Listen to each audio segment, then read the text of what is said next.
Sige na. Halo sobat, berjumpa kembali bersama Guru Ilegal. Dalam video kali ini, Guru Ilegal akan merangkum film dengan asupan protein tinggi yang berasal dari Filipina yang dirilis tahun 2022. Kalian wajib menyiapkan tisu dan perlengkapan lainnya dan pastikan tutup rapat pintunya, karena film ini akan membuat kalian menangis. Film ini bercerita tentang kisah perempuan yang harus merelakan tubuhnya di Lentud untuk ongkos perjalanan agar bisa mencapai kota tujuan. Dan inilah Fama Sahe.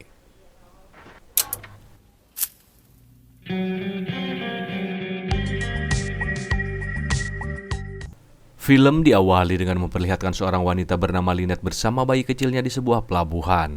Dia hendak pergi ke kota New Pasogavia di Manila karena kampung asalnya Visayas diterjang badai angin topan sehingga meluluh lantakan semua rumah di sana. Perjalanan laut adalah satu-satunya moda transportasi yang harus ia lewati. Karena tidak memiliki uang, ia pun berusaha menyelinap menghindari petugas tiket di sana dan hampir saja tertangkap. Hingga pada akhirnya, kapal pun berlayar menuju Manila. Mengetahui ada salah satu penumpang yang menyelinap, awak kapal pun merazia dan memeriksa tiket seluruh penumpang. Hingga Lynette pun ditemukan dan dibawa ke ruang petugas keamanan. Sa biyaheng pa Maynila, Kit, naglakas loob. Karena tidak mampu membayar, ia pun dipaksa untuk melayani hasrat birahinya dengan ancaman kalau tidak mau ia akan dibuang ke laut. Lagyan ko na lang kayo. Sige, sir.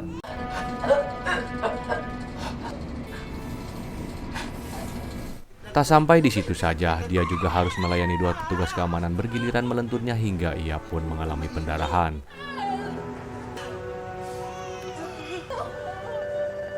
Setelah Lynette membersihkan tubuhnya, dia pun diberi makan dan diancam agar tidak berkata kepada siapapun. Alam mo na kung ano mangyayari sa'yo. Naintindihan mo? Sementara itu kapal berlabuh untuk menaikkan pecun langganan yang biasa mereka lentut. Pa namin kayong sumampa. Tama. Dan Lynette bergabung dengan penumpang lain di dalam kapal. Dia bertemu seorang nenek yang baik hati yang mengizinkannya bergabung di tempat duduknya. Dan sebagai gantinya, dia memijat sang nenek. Saat hendak menggunakan obat urut, si nenek mengeluarkan beberapa tanaman herbal dan benih. Lynette yang penasaran pun bertanya benih apa yang si nenek bawa. Si nenek menjelaskan kalau benih yang ia bawa adalah tanaman racun, yang jika dikonsumsi bisa menimbulkan efek yang tidak biasa, bahkan bisa menyebabkan kebutaan hingga kematian.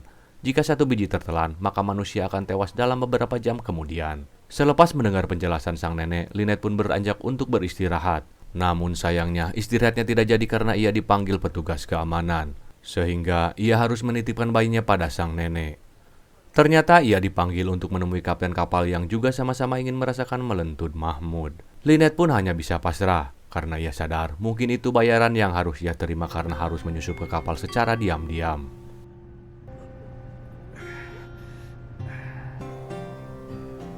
Scene berlanjut, Lynette memohon kepada sang nenek untuk memberikannya benih racun kepadanya, karena ia ingin membalas dendam kepada seluruh awak kapal yang telah melentutnya. Mendengar hal itu, si nenek pun memberikan Lynette racun tersebut. Dengan rasa dendamnya, Lynette pun menaruh biji racun pada semua minuman awak kapal, termasuk minuman kapten kapal. Tak butuh waktu yang lama, sang kapten mengeluhkan napasnya yang sesak dan tangannya mati rasa, hingga ia pun menyerahkan komando pada bawahannya. Sesaat sebelum kapal berlabuh, Lynette dan sang nenek pun mengucapkan salam perpisahan dengan berpelukan. Dan saat hendak turun kapal, terdengar suara ambulan yang menandakan kalau terjadi sesuatu pada awak kapal dan Lynette pergi dengan santai dan turun kapal. Singkat cerita, Lynette pun sampai di Manila, dan di sini Lynette masih harus menempuh perjalanan yang cukup jauh untuk sampai ke kota New Pasogavia. Dan dia yang memang tidak membawa uang sepeser pun mencoba meminta uang kepada orang asing untuk ongkos, dengan menceritakan kalau dirinya baru terkena bencana badai angin topan. Meski sudah menjelaskan musibah yang menimpanya, orang tersebut menolak untuk membantunya. Dan di saat Lynette kebingungan memikirkan cara untuk mendapatkan ongkos, dia melihat dompet milik seorang ibu-ibu yang terjatuh. Walaupun dalam keadaan terdesak, bukannya mengambilnya, ia malah mengembalikannya kepada ibu-ibu tersebut. Kemudian, dia meminta menumpang sampai ke terminal bus. Setelah sampai, si ibu juga memberikan sedikit uang untuknya. Lynette pun naik bus dan memilih kursi paling belakang agar mudah saat menyusui anaknya. Namun tiba-tiba datang dua lelaki purunyus yang berkata kalau dadanya indah dan seksi dan nanti gilirannya setelah si bayi. Hingga datang seorang pria bernama Rodolfo Fadila dan menakuti mereka dengan mengaku sebagai seorang polisi. hingga para preman tersebut pergi dan Rod duduk di samping Lynette. Lynette pun menyampaikan rasa terima kasihnya karena telah membantunya, dan dengan canggung dia juga meminta tolong untuk membayarkan ongkosnya karena ongkos yang ia bawa kurang. Rod yang baik hati pun membayarkan semua ongkosnya. Lynette pun berterima kasih kembali kepada bapak polisi tersebut. Mendengar Lynette yang memanggilnya polisi, Rod pun menjelaskan kepadanya kalau dia bukan polisi. Dia mengaku polisi hanya untuk menggertak para preman tadi. Dari sana mereka pun berkenalan dan mengobrol hingga Lynette berani bercerita tentang hal pribadinya. Dimulai dari rumahnya yang hancur diterjang badai topan dan dia sekarang hendak menyusul suaminya di kota. Rod pun tertarik mendengar ceritanya dan dia memintanya untuk menceritakan semuanya untuk mengisi perjalanan panjang yang akan memakan waktu hingga 4 jam. Awalnya Lynette menolak karena dia merasa hidupnya terlalu suram. Dia takut orang akan memandangnya wanita murahan. Namun Rod yang tidak mempermasalahkannya membuat Lynette menceritakan kisah hidupnya dimulai dari saat dia masih kecil sampai di kapal yang ia anggap sebagai neraka baginya. Dalam ceritanya kita dibawa flashback saat ayahnya mengalami kecelakaan yang menjadikan ia yatim sejak umur 5 tahun ditambah ibunya yang depresi dan gantung diri. Sejak saat itu Lynette dan Toto kakaknya dirawat oleh bibi dan pamannya yang sama-sama hidup dengan keadaan ekonomi yang lemah. Hingga suatu ketika bibinya menjual kakaknya dan berkata pada Lynette kalau kakaknya menghilang. Setelah kehilangan kedua orang tua beserta kakaknya, penderitaannya semakin bertambah dengan seringnya ia menerima perlakuan kekerasan dari bibinya yang menganggapnya beban. Bahkan saat ia berusia 16 tahun, sang paman melenturnya setiap bibinya tidak ada di rumah. Duh, Net, bagaimana si paman tidak tergoda kalau pakaiannya begitu? Jangan ngaku dipaksa kalau kerjaannya menggoda. Bertahun-tahun dia menerima itu dan tidak bisa berbuat apa-apa. Bahkan ketika dia mencoba melaporkan perbuatan pamannya, dia justru berakhir disiksa oleh bibinya karena bibinya tidak percaya.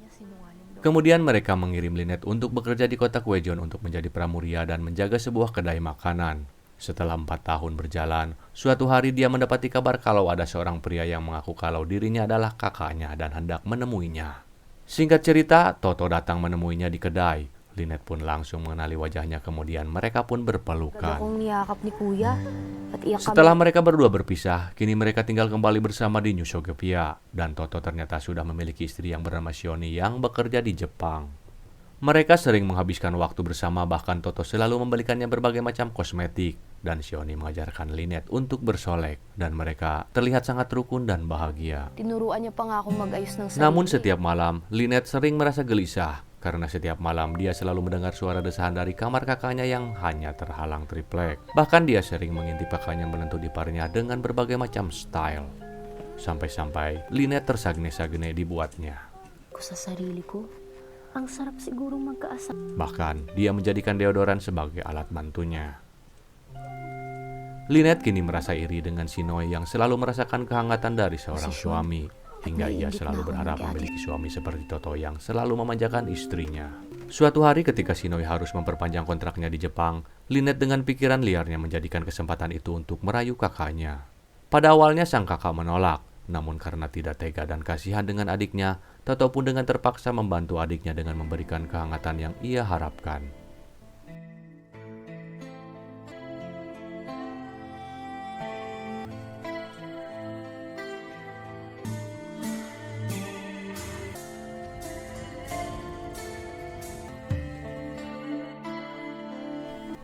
Keterpaksaan dan ketidaktegaan Toto pun tidak hanya terjadi sekali, melainkan berulang-ulang mereka lakukan dimanapun dan kapanpun. Hingga mereka mendapati kalau ternyata Lynette mengandung anak Toto.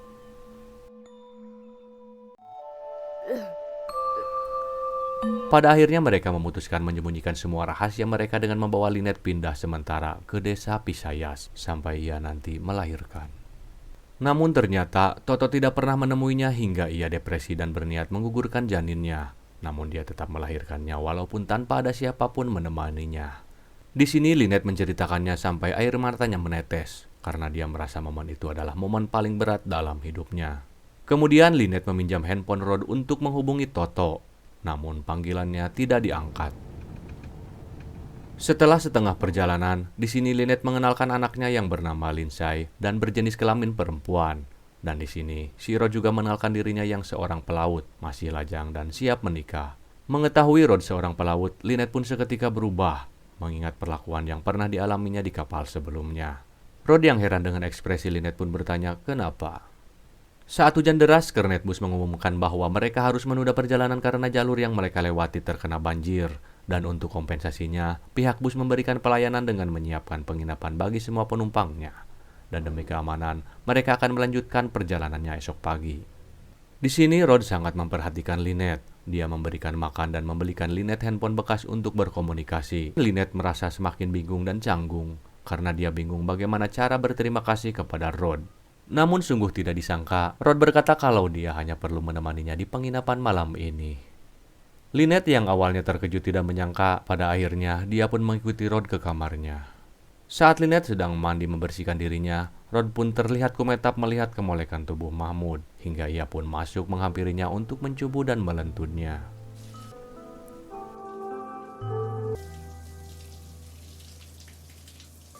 Di naman lalapitan ng isang lalaki. Setelah mereka selesai, Rod pun berkata kalau dia terbawa suasana. Namun yang mengejutkan di sini, ternyata dari awal si Lynette memang sudah sadar dan akan tahu akhirnya akan seperti ini. Namun meskipun begitu, Lynette memakluminya karena ia sadar kalau laki-laki akan mendekatinya karena ingin melentutnya. Saat tengah malam, Rod menerima panggilan telepon dari istrinya yang khawatir karena dia belum sampai. Dan pada saat itu, Rod yang berniat mengganti popok bayi yang menangis karena terbangun, dia mendapati sebuah botol dalam tas. Dia juga mengetahui fakta kalau bayinya berjenis kelamin laki-laki berbeda dengan yang disebutkan Lynette saat di bus. Keesokan paginya Lynette terbangun dengan Rod yang telah pergi meninggalkannya. Namun, dia tetap melanjutkan perjalanannya tanpa Rod dalam bus.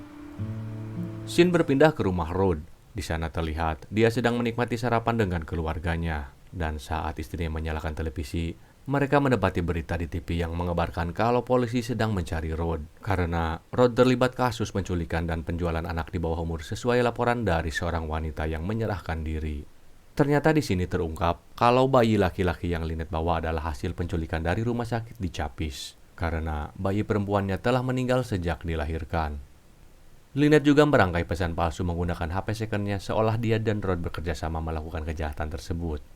Istri Rod yang mengetahui hal tersebut marah besar kepadanya, terlebih ketika polisi datang untuk menangkapnya atas tuduhan penculikan serta kasus 4 pembunuhan lainnya.